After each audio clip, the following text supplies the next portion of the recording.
You might have heard of it before. Haravatat is an academic faction that researches languages and runes. 100 years ago, Madame Faruzan was a researcher from that darshan. No, not was. Still am. Yes, of course. But current Haravatat students can't really... understand her direction of research. So even if she opened a course, chances are that no one would attend. In summary, I mean to interpret the configurations and solutions of ruin mechanisms via the deciphering of on-site stone carvings and unearthed documents. It'll include research into general documents dealing with such ancient machines. The research method is supported by Haravatat, yes, but the content deals heavily with both ruins and mechanisms. This will make it difficult for students of this darshan because they don't understand much about mechanisms. Also, there are fewer and fewer unexplored ruins left nowadays, and Ksharawar researchers have been developing their own theories on mechanisms. As such, they don't need to rely on ancient documents.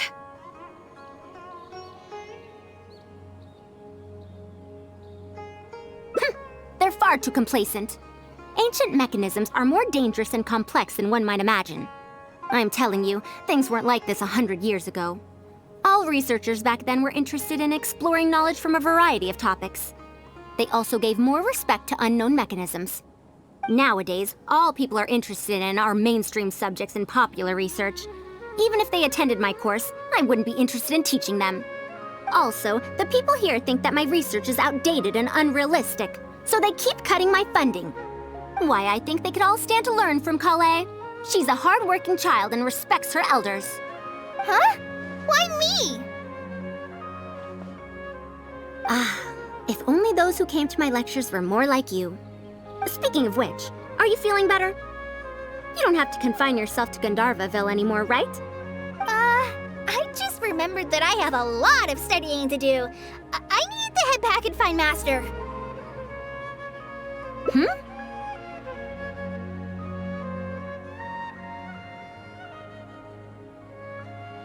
Are you telling me to start a reading course for Kale? Huh? Wait. Although Tainari has academic dealings with the academia, he isn't considered part of it. This means that Kale isn't technically a student.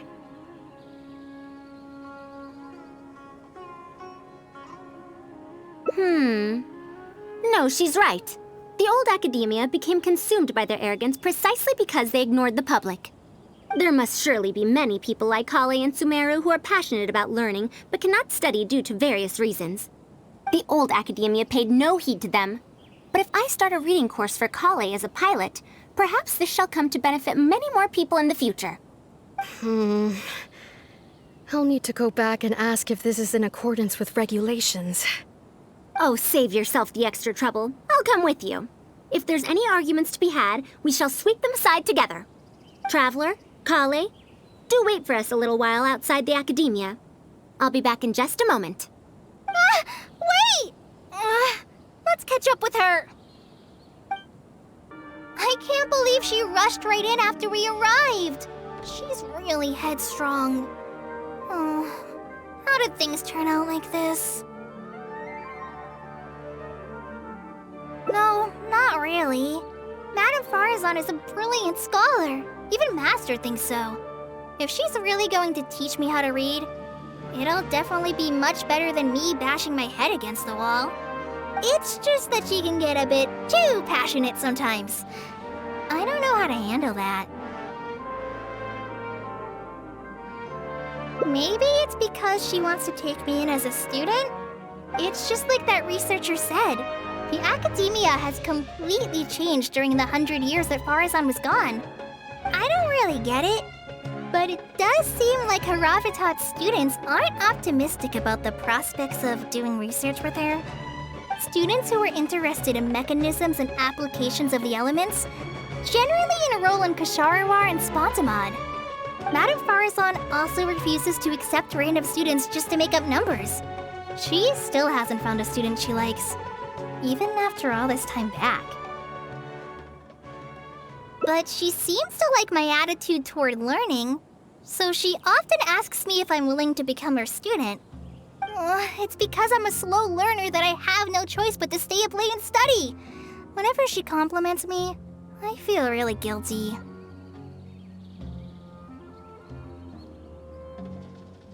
It's not that. Madame Faruzan respects my choices.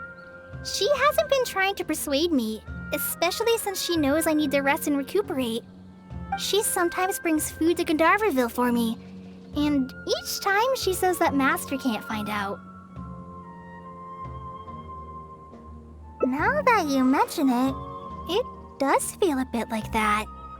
Do I really look that young? Kale, Traveler, thank you for waiting. The issue has been resolved.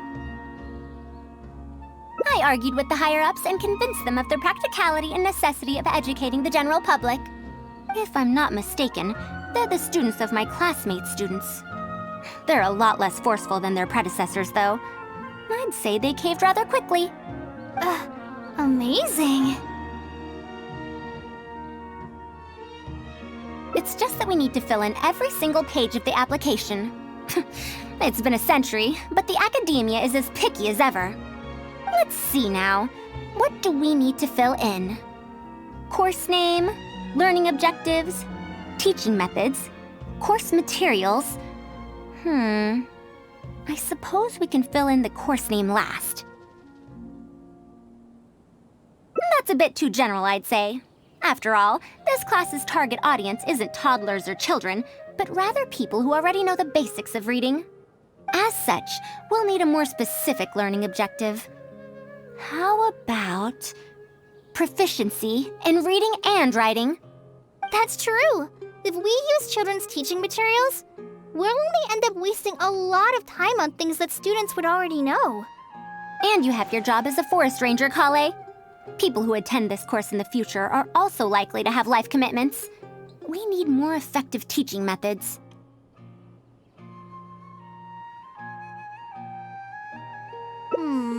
Master always tells me that practice is the best way to learn. That's why I often ask him to help me find simple books to read. It must have been difficult to get books in Sumeru in recent years, no? Tainari really went the extra mile for you. Expanding literacy is a capital notion.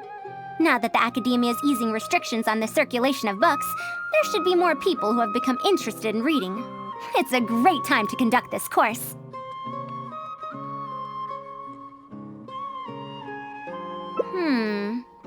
So that's next on the list. I fear that I'm at a loss as to which books youngsters like nowadays. Would The Legend of Antara be too old of a story?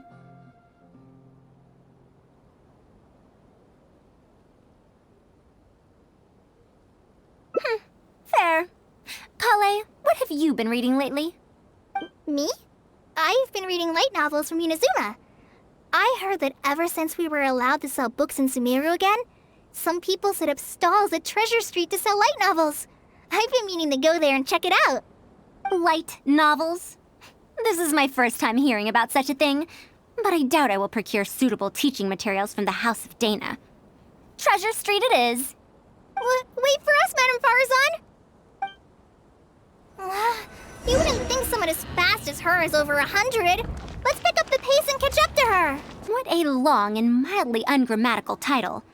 And why is the cover so colorful? Is this your first time seeing a light novel, ma'am? Oh, they're the most popular of books nowadays. Would you like me to recommend something? Fine. One shouldn't judge a book by its cover after all. Maybe browse through the books here. Of course. Why don't you try this one? It's Outlander Brigade, When the Wind of Death Blew Towards the Blonde Samurai. I heard that this book's author describes action in vivid detail.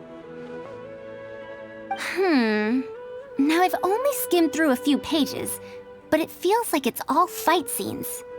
There are only subjects and predicates, and the syntax is a tad simple. Subjects? Predicates? The protagonist just ends up fighting in every scene with no proper build-up. Will anyone even enjoy a story that's only comprised of fights?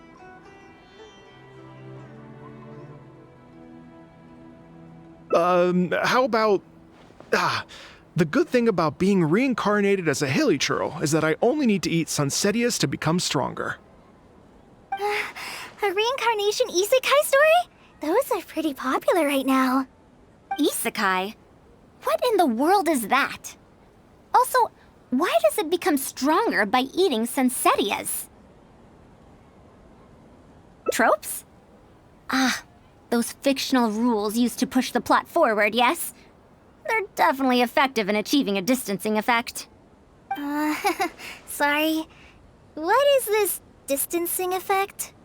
However, this book doesn't explain how reincarnation correlates to becoming stronger. Such an illogical rule will affect the coherence of the story. Will readers really accept this?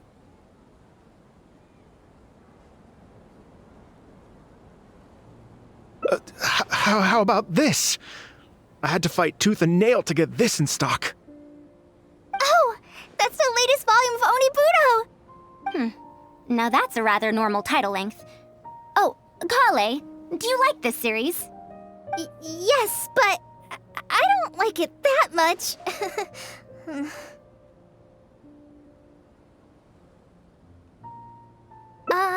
Madam, are you going to use this series as teaching material? Let me see. The dialogue flows quite well, but there are too many phrases here that I don't recognize. Third eye of perception, illusory mirror, and so on. Are these terms that are tied to tropes? I also thought those names were strange when I was reading them.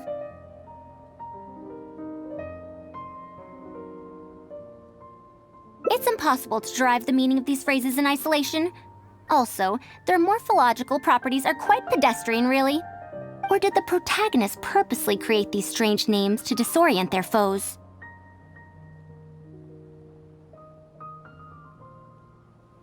So there's no deeper purpose. It's quite hard to understand stories written these days. You're right. It's such a weird book. But you keep wanting to read the next page. Even the most popular book in Sumeru back then had greater depth than anything written today. Yes, a Bahumano researcher wrote it while researching folk legends. The plot had many twists. The world building was fantastic, and even the writing could withstand scrutiny. When it was still being published, many people in the academia were reading it. Even the sages back then all described the story as a timeless classic. The series must have concluded after so many years, right?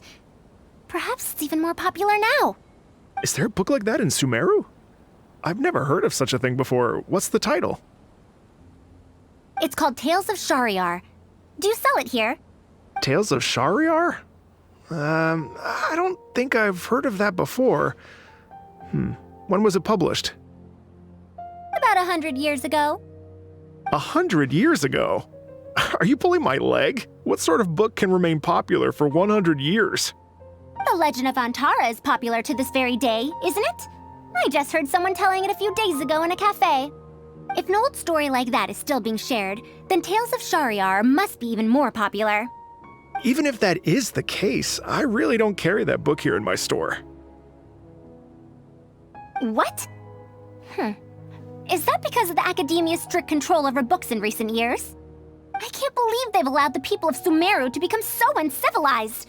How can they not know about the Tales of Shariar? Tales of Shariar? Oh, wait! I think I heard an antique seller on the other end of Treasure Street mention that name before. I mean, it is a book from 100 years ago. Why don't you try asking for it there? Tales of Shariar is considered an antique now? How could the academia have let such an excellent work of literature be forgotten like this? Traveler, Kale, I'm going to get to the bottom of this. Let's meet at the antique sellers. Madam, wait! Oh no, this is bad. You asked me why I'm scared of Madame Faruzan, right? It's not because I don't know how to respond to her kindness.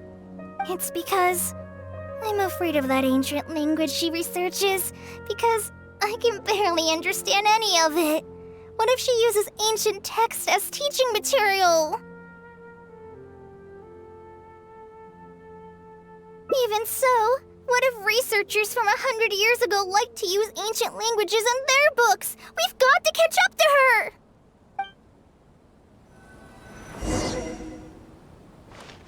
These folks had better be buying.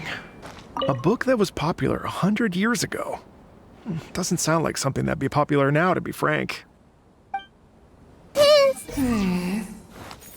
Got to pick a true classic. Who in their right mind would have any interest in this? Found it! The 5th volume of Tales of Shahryar! Wow, you actually found it! I never thought this book would ever get sold. All right, that's our teaching material secured. We also now know what to call this course. Analysis of Classical Texts. After all, this book is definitely worthy of being called a classic. Can I take a look? Luckily the language being used here isn't ancient at all. I can recognize a few words here and there. Huh? But why aren't there pictures in this book? As long as the writing is good, readers won't need any illustrations to imagine the scenes. Worry not, I shall thoroughly explain the difficult sections. You'll like this book, I know it. After all this time, I wonder if Aaliyah and Aziz ended up together. And who obtained the Desert Gem in the end? Sir, do you have the subsequent volumes of this series? I don't think so. Is that so? And here I thought I could finally read the ending. Never mind, I'll keep searching for the later volumes myself. If I'm to use it as a teaching material, it's better to start earlier in the series. Where are the first 4 volumes? Why aren't they all together? I don't have those either. Actually, this is the only volume I have.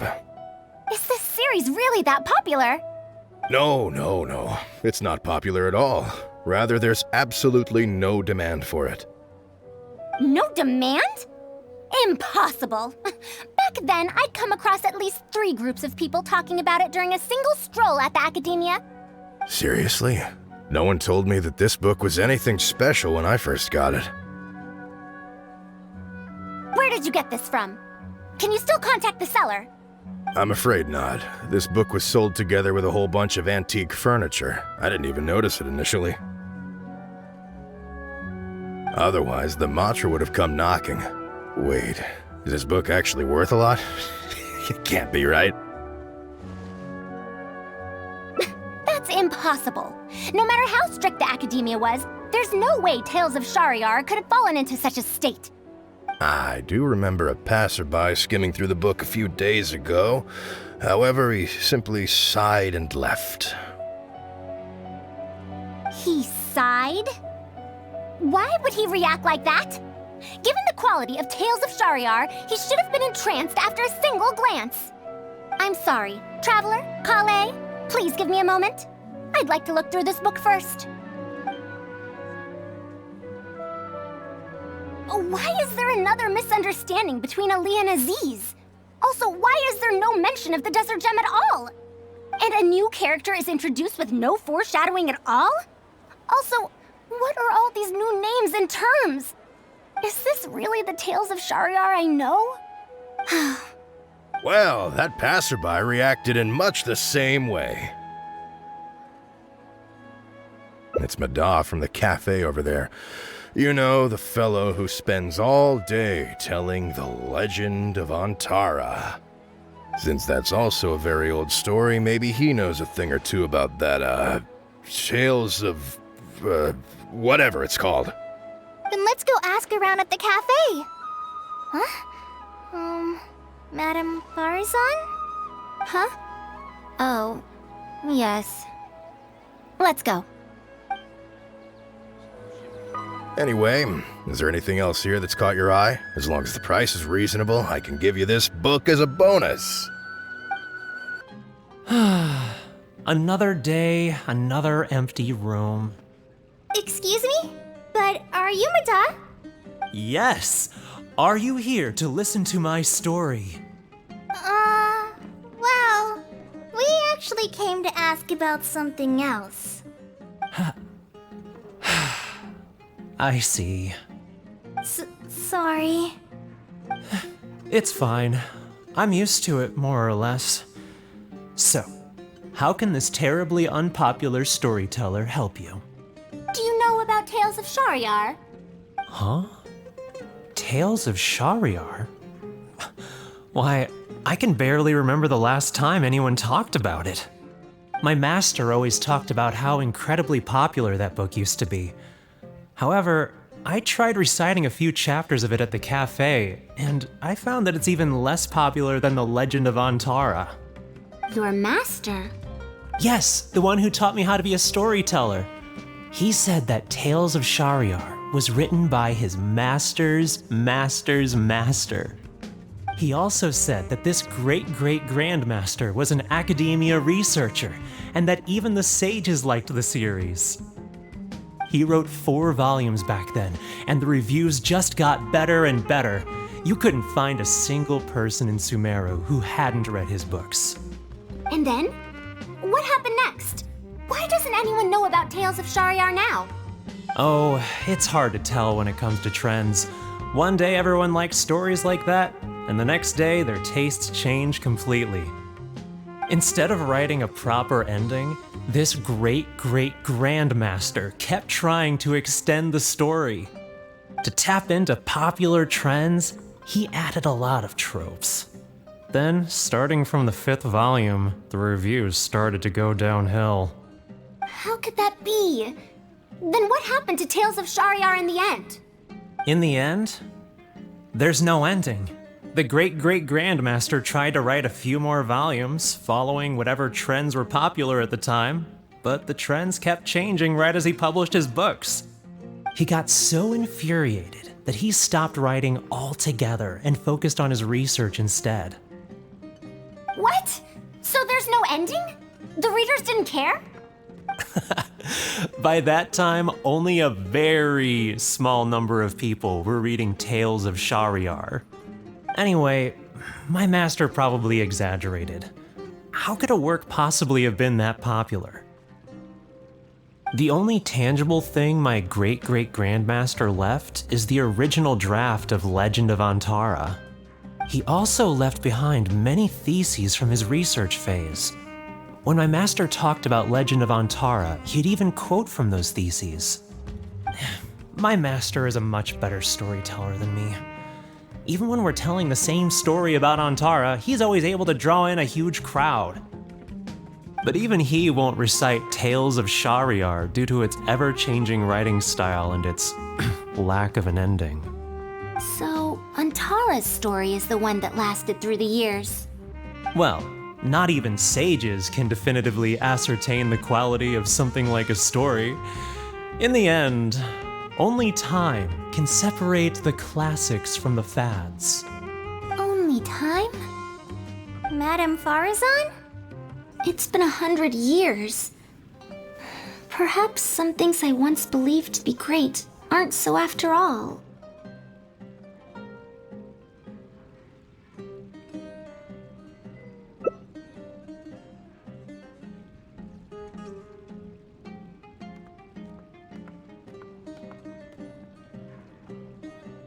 Yeah! Master helped me find a lot of famous books at first, but in the end, I realized that I couldn't get into them. No matter how good those stories are, I can't improve my skills if I can't bring myself to read them in the first place. I think the best books for me are the ones I like.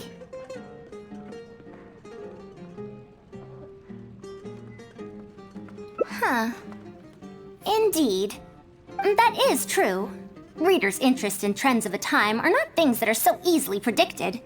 What was popular 100 years ago could be completely forgotten in modern times, and yet 100 years, as far as history is concerned, is but a blink of an eye. If Tales of Shahryar hadn't chased after trends and instead stuck to its original style from start to finish, it might have stood some chance of gaining renewed popularity. No, even if that didn't happen, at least it would be a work that was true to itself. Huh? Our conversation just got a lot more serious. I don't really get what you're talking about, but it does sound sensible. Looks like I also have to hang in there and tell Antara's story well. How unseemly. I almost got carried away because of a single book. Well then, we should get back to the matter of our teaching material. It looks like we can't use Tales of Shahryar now. No, it's much too old. Oh. Kale, you found a book that you liked at the bookstall, yes? Yes, but I don't really... Then we'll use that book as our teaching material. Now that I think about it, using a book that you like is the most suitable choice for teaching you how to read. As for the academia, as long as we come up with an appropriate course name, we should be able to get away with this.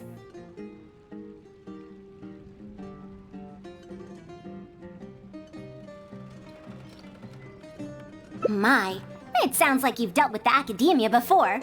Let's go with that. Now then, let's return to the book vendor in a bit and buy the latest volume of this Onibudo for Kale. But if I wish to use it as teaching material, I have to read it first. Huh? Speaking of which, other than third eye of perception and illusory mirror, I also espy some unfamiliar phrases from the reader's messages at the back of the book. Such things as, even if it reminds me of my dark history, I still can't help but be drawn in by the story. And the author has written all the things that I only dare whisper into a tree hollow. Why do people use dark history to refer to awkward or embarrassing memories? Is this some slang that was invented in the last century? If one of our learning objectives was researching linguistic changes over the past 100 years, it might make it easier to get these books approved as teaching material. Oh, I can tell you what that's all about. Apparently, in their youth, some people used to imagine themselves as someone burdened by fate, fighting against the world, etc. But as they grew older, they started to become embarrassed by such memories. Some would write those fantasies into novels, while others would entrust such tales to tree hollows. Mata? You know, I suddenly have the urge to hear a story about Antara. Huh? Why so suddenly?